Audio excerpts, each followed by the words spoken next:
부산, 서울, 경기, 인천 선배당원 동지 여러분, 수도권 삼선 의원 안철수 인사드립니다.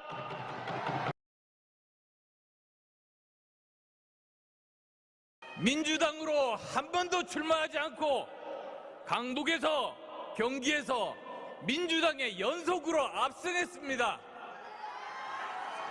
그리고 저만큼 전국 총선 지휘 경험, 수도권 선거 승리 경험을 모두 갖춘 사람 당대에 없습니다. 그래서 저는 내년 총선에서 우리 당이 이기려면 무엇을 할지 잘 알고 있습니다. 지난 며칠간 있었던 일 보십시오. 정순신 사태가 터지자 서울대에서 대자보가 붙고 청년층에서 격렬히 반발했습니다. 학교 폭력도 문제였고 불공정 입학도 컸습니다. 민주당이 바로 이런 조국 사태 때문에 무너진 거 아니겠습니까? 누가 이런 추천을 해서 대통령께 부담을 드렸는지 책임 물어야 합니다. 또 제가 걱정했던 대로 김기현 후보의 해명과는 다른 증언과 사실관계가 지금 속속 보도되고 있습니다. 도시개발을 이유로 이권을 챙겼던 이재명 대표의 대장동 사건과 판박이라는 의혹이 계속해서 쏟아집니다. 만약 이런 일이 사전에 알려졌다면 정의를 중시하는 대통령께서 아예 후보로 생각하지 않으셨을 겁니다. 이런 사실을 알고도 후보로 추천한 사람이 있다면 역시 책임을 져야 합니다. 학교 폭력, 불공정 입시, 부동산 투기, 바로 국민의 3대 영린입니다. 총선에서 이런 일 터지면 곧바로 패합니다. 민주당은 조국을 수호하고 이재명 선출했다. 지금 그 대가 치르고 있지 않습니까? 우리는 민주당과 다른 모습을 보여야 합니다. 대통령께서 결단하셔서 정순신 변호사 사퇴시키셨습니다. 그렇다면 우리도 비리 의혹이 있는 후보 뽑지 않아야 합니다. 김기현 후보가 당대표가 되면 뒷감당 어떻게 하겠습니까? 내년 총선 전날까지 민주당 공격으로 만신창이가 돼서 윤석열 정부가 식물 정부가 되는 꼴 보시겠습니까, 여러분? 존경하는 선배 당직원 동지 여러분, 저는 내년 총선에서 수도권을 탈환해서 170석 압승을 거두겠다고 약속드렸습니다. 그 방법은 121석이 걸린 수도권에서 70석 차지하는 겁니다.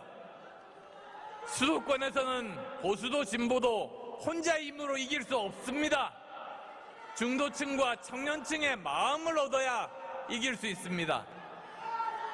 지금처럼 친윤, 비윤, 내 편 갈려서 당원들 줄 세우고 공천 나눠먹기, 공천 파동 일으키면 중도층, 청년층 모두 떠납니다.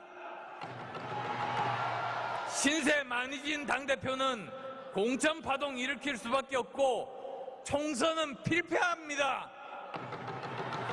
아직 늦지 않았습니다. 전당대회부터 바꿔야 합니다.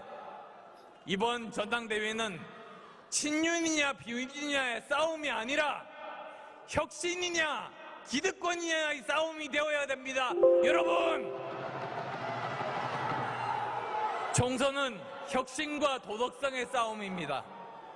민주당은 살기 위해, 특히 수도권 선거에서 이기기 위해 변화와 혁신 추구할 것이 분명합니다.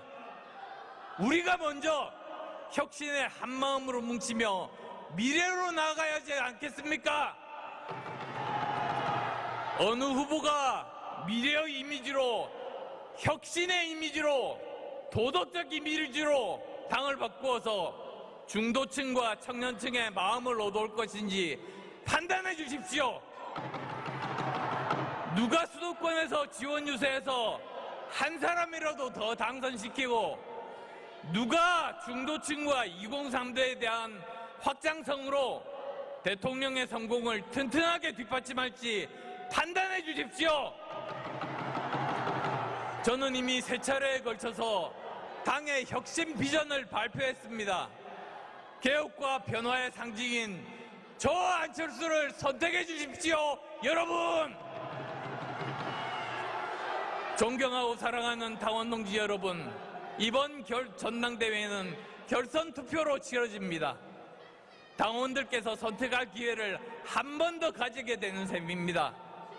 김기현 후보에게 새로운 의혹이 쏟아지고 있는데 다행히 서둘러 결정하지 않아도 됩니다. 여러분께서 정확하게 판단하시려면 결선 투표의 1대1 토론 주목해 주십시오. 윤심이란 후광 없이, 연대라는 속임수 없이 홀로 설 수 없는 후보가 총선에서 이길 수 있겠습니까? 앞으로 일주일 동안 눈덩이처럼 불어나는 부동산 의혹에 쌓인 후보가 총선에서 이길 수 있겠습니까? 답은 너무나 명확합니다, 여러분. 저 안철수 총선 승리 위에 국민의힘의 문지기가 되어서 모든 것